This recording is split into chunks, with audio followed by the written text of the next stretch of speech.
Bamananw ko kuma fɔlenkɔrɔ tɔ ko o ye dalama ye. Aw ɲɛ bɛ ni so dagabana minnu na. Tunga lafiya de ni so dagabana ye ni k'a jɔ an ka tunganage minnu sigilen bɛ jamana kɔ kan ni olu ye danaya ta k'a da tunga lafiya kan. Nin so in kelen-kelenna bɛɛ lajɛlen bɛ jalakɔrɔbugukaw olu de fɛ yen nɔ. E maa min bɛ yen nɔ k'i b'a fɛ ni ka terrain sa tunga lafiya maaw bolo o ka nɔgɔ. Terrain bɛ tunga lafiya maaw bolo Banankɔrɔnikaw fɛ yen nɔ min n'u bɛna kɛ cité hectare 3 o de sanfɛ. Terrain kelen-kelenna bɛɛ lajɛlen ye titre foncier de ye wa 15/20 o de do. Sɛbɛn wari miliyɔn 4 ani 500,000 i bɛ se k'a sara dɔɔni kalo 12 kɔnɔna la i bɛ euro wari 573 ni ka o bɔ walima kalo 18 i b'a sara dɔɔni euro wari 382 i bɛ o bɔ o bɛ bɛn kalo 18 ma a dɔgɔdɔgɔnin saralen kɔfɛ terrain ale bɛ k'i ta ye ne maa min y'a dɔn k'a fɔ ko sɛbɛn wari miliyɔn 4 ani 500,000 bɛ i bolo yɔrɔnin kelen i bɛ se ka i ka wari sara terrain ale bɛ k'i ta ye aw maa minnu fana bɛ yen nɔ k'a fɔ aw tɔgɔla terrain bɛ aw bolo terrain ninnu papier ye titre foncier walima permis d'occuper o de do i b'a ta k'a di tunga lafiya maaw ma i n'a fɔ aw ɲɛ bɛ ja minnu na cogo min na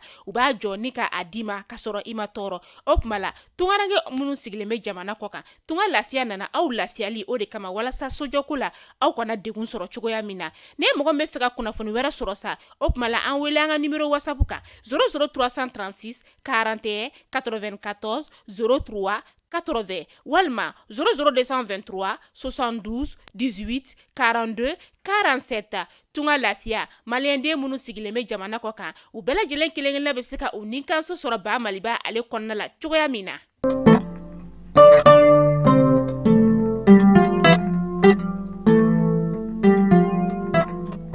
Maliyɛnden minnu bɛ k'an lajɛ nin wagati in na Mali kɔnɔ yan ka taa se Mali kɔkan ma an bɛ aw bɛɛ lajɛlen fo kɛrɛnkɛrɛnnenya minnu bɛ k'an lajɛ Gabon, Libreville, Sénégal, Dakar, Côte d'Ivoire kaw an bɛ aw bɛɛ lajɛlen fo danti foli min na k'aw ladɔnniya k'a fɔ ko bi ye juillet kalo tile 5 ye san 2023 an bɛ aw fo ko kura aw ka lajɛliko ɲuman na an ka kunnafoni jabaranin so ale la kunnafoni min na b'aw sigi k'a makɔnɔ tɛnɛ fo ka taga se juma ma nin y'o waati selen a y'aw bisimila.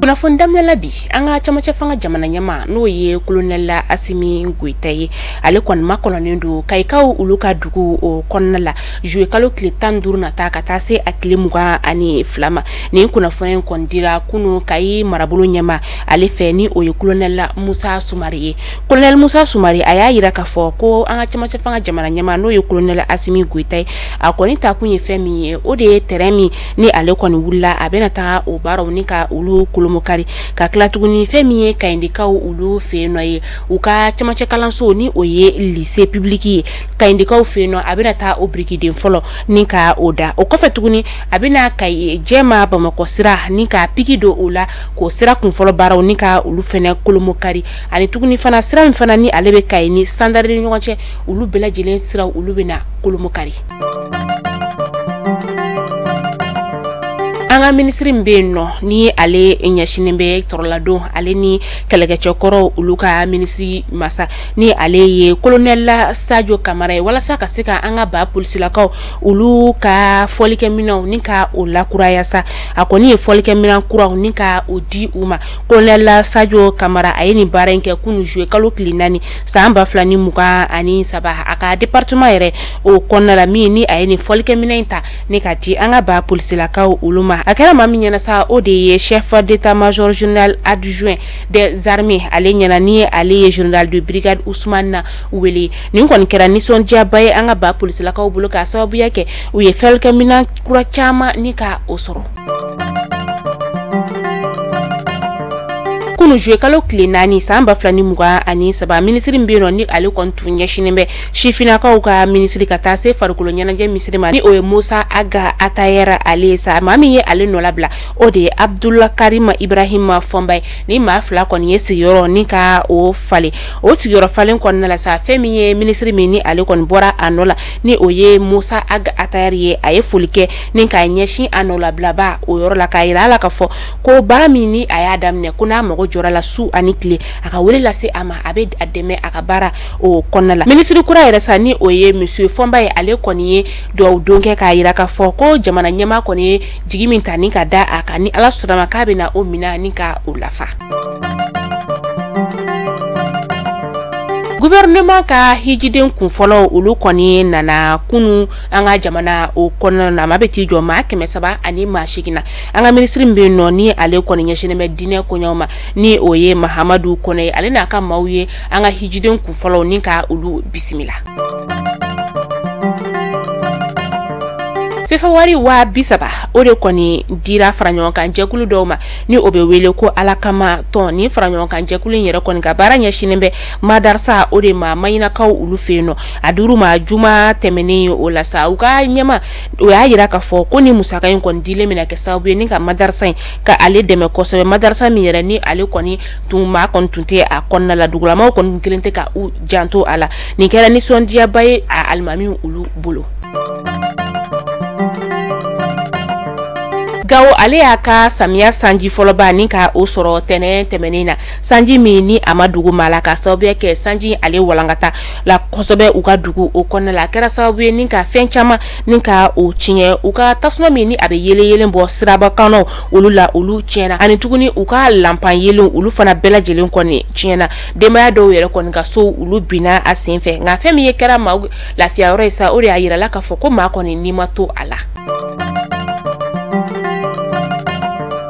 Mafla o bonena anina ka sababu kɛ sirabakan kasara ye o kɛra tɛnɛ tɛmɛnen na a kɛra Sibila ale ni Sansanding ni ɲɔgɔn cɛ nin dugu kofɔlen fila in kɔni bɛ Masina ale ni Segu o furancɛ la a yirala sele bolomaw fɛ k'a fɔ ko min yɛrɛ kɛra nin sirabakan kasara ye ale sababu ye sa ko bolimafɛn bolila kɔni ale kɔni tun bɛ nɛgɛjuru ci de la o de kɛra sababu ye ni ka nin sirabakan kasara in ka ale nati.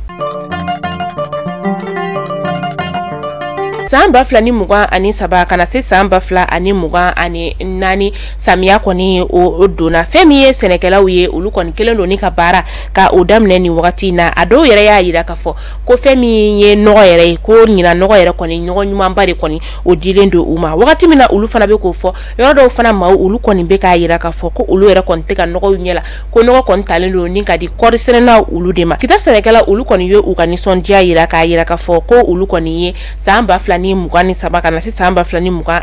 nɔgɔ ni ka o sɔrɔ.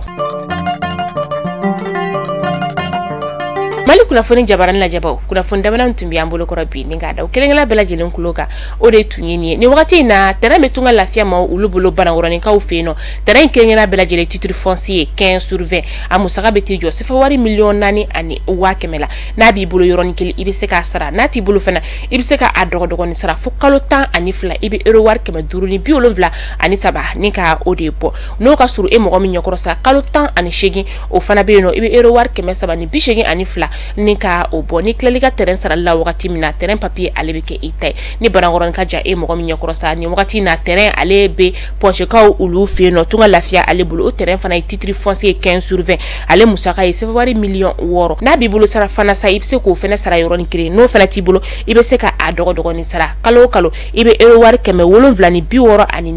ni ka o bɔ o bɛ kalo 12 ma walima kalo 20 kɔnɔna la i bɛ euro wari 460 ni ka o bɔ maa minnu bɛ ka ɲininkali kɛ nin wagati na terrain yɛrɛ ale ni hôpital Ponge ka surun ɲɔgɔn na an b'o fɔ ɲɛna ani Ponge ni ɲɔgɔn cɛ minute 5 i b'o o de boli ani Bamakɔ suguba fana ni ɲɔgɔn cɛ i bɛ minute 15 ni ka o de boli n'aw mɔgɔ bɛ kunnafoni wɛrɛ la a y'an wele an ka nɛgɛjuru sira la 72 18 42 47 walima aw ka bataki bila an ka WhatsApp ale sanfɛ aw k'an bɛn don n'a nataw la kunnafoni kuraw olu kɛnɛ kan.